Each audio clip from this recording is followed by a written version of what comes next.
अगला दोहा लेंगे। राम कृपा तुलसी सुलभ गंग सुसंग समान, जो जल परे जो जन मिले कीजे आपहु समान। सबसे पहले हम कठिन शब्दार्थ लेंगे।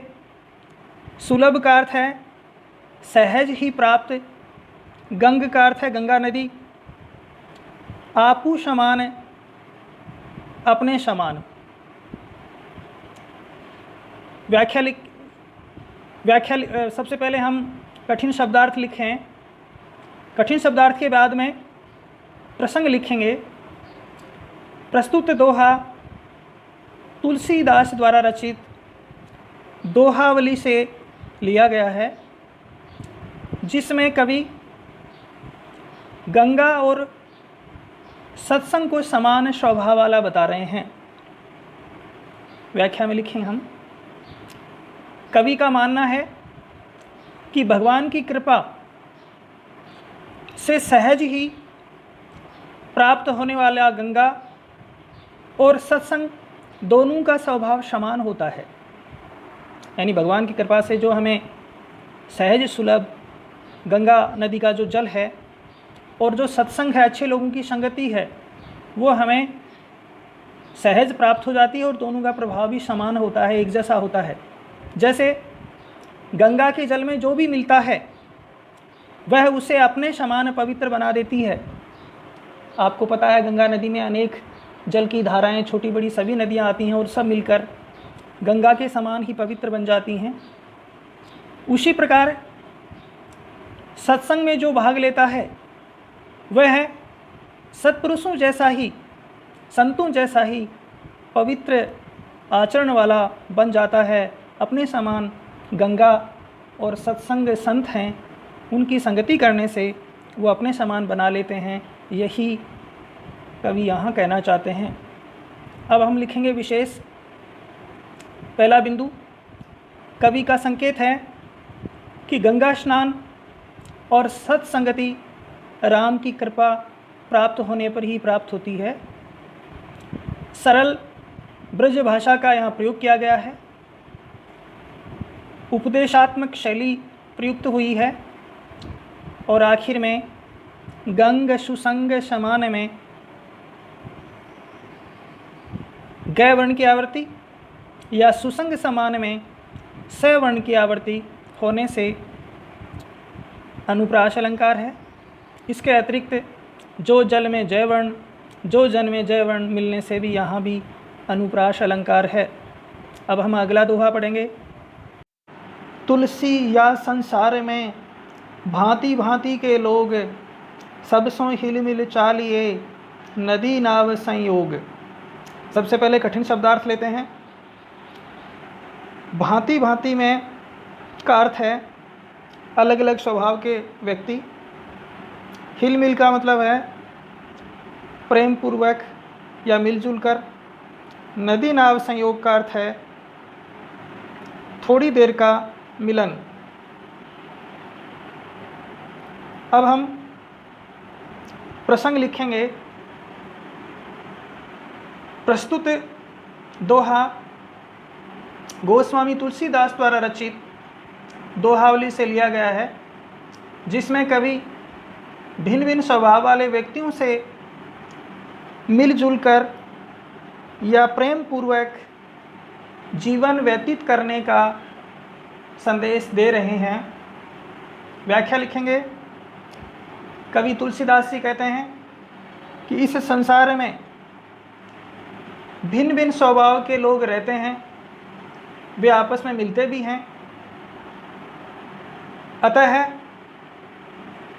उनके बीच में हमें किसी अहंकारवश या दुर्भावना से या हठ के द्वारा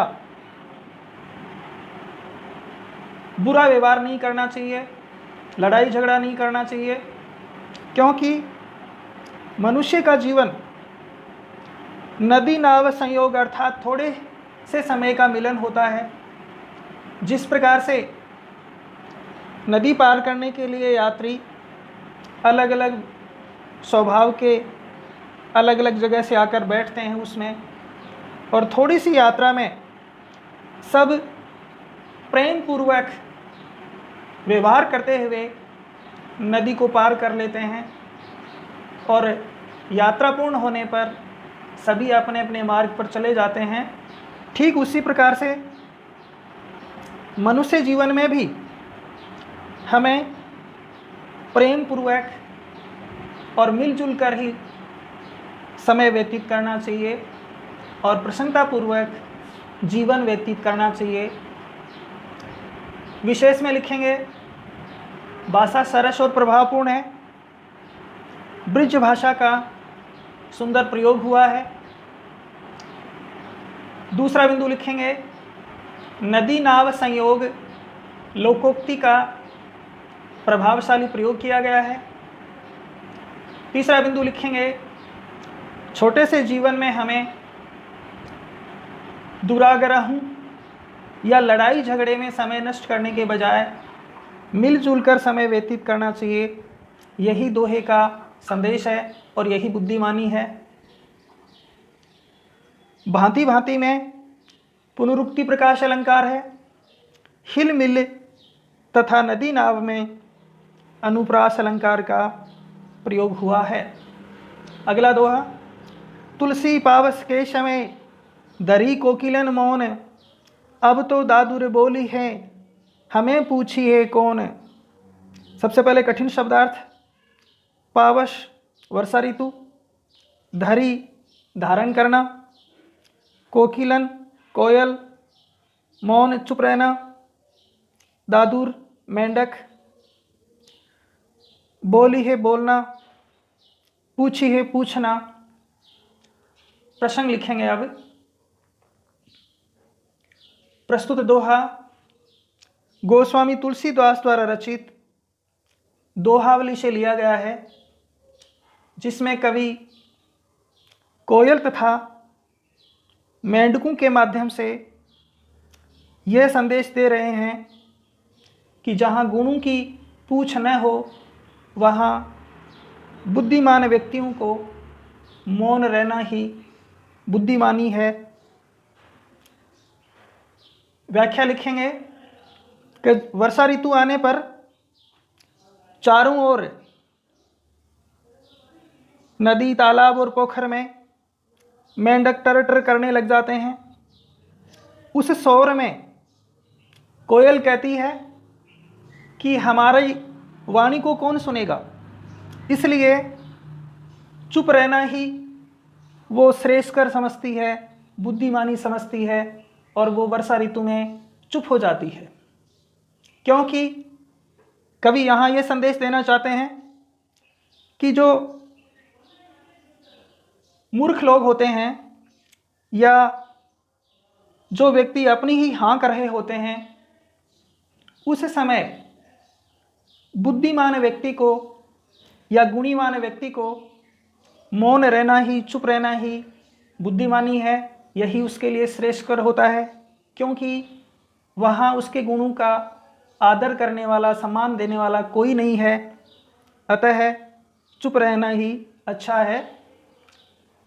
कवि कोकिलन के माध्यम से गुणी लोगों की ओर संकेत कर रहे हैं और दादुर के माध्यम से जो मूर्ख लोग हैं उनकी ओर संकेत कर रहे हैं। विशेष में लिखेंगे, भाषा सरस और प्रभावपूर्ण है, ब्रिज भाषा का यहाँ प्रयोग किया गया है। दूसरा बिंदु लिखेंगे कि जहाँ गुणी के पारखी न हो वहाँ चुप रहना ही श्रेष्ठकर है, बुद्धिमानी है। यही कवि का संदेश है। तीसरा बिंदु है,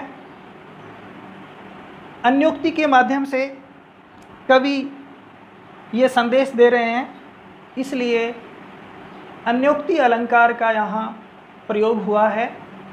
अगला दोहा, तुलसी असमय के सखा, धीरज धर्म विवेक, साहित्य साहस सत्यवर्त, राम भरोसो एक। सबसे पहले कठिन शब्दार्थ। असमय बुरा समय, सखा, साथी या मित्र, धीरज, धैर्य, धर्म, धर्म या आचरण, विवेक, बुद्धिमानी या बुद्धि, साहित्य, साहित्य या श्रेष्ठ ग्रंथ, साहस, शौर्य, सत्यव्रत, सत्य पर अडिग रहना। प्रसंग लिखते हैं, प्रस्तुत दोहा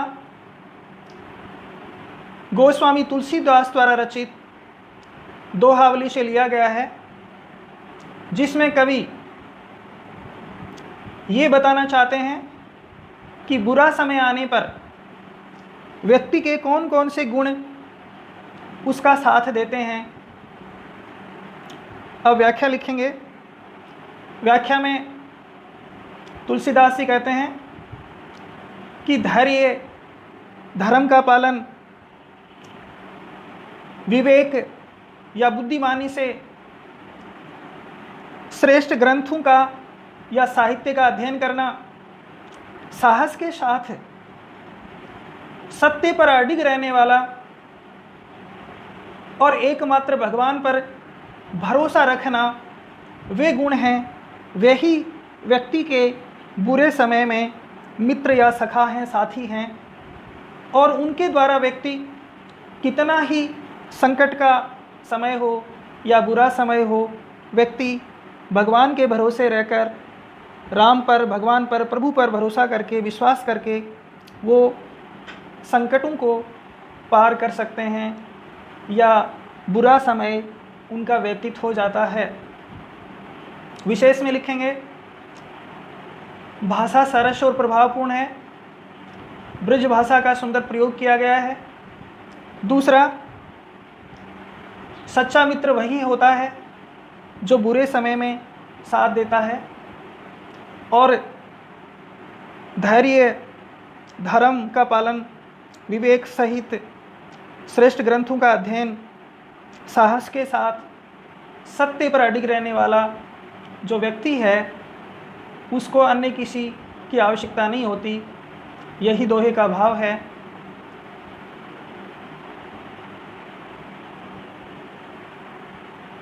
कथन शैली उपदेशात्मक है और भावों से भरी हुई है। धीरज तथा धर्म में धैवर्ण की आवृत्ति होने से अनुप्रास अलंकार है। साहित्य, साहस और सत्यव्रत में सव्रत की आवृत्ति होने से अनुप्रास अलंकार है। प्रिय विद्यार्थियों, यदि आपको ये अच्छा लगता है तो आप अपने मित्रों से, परिचितों से अध्ययन करने के लिए उनको ये शेयर करें। धन्यवाद।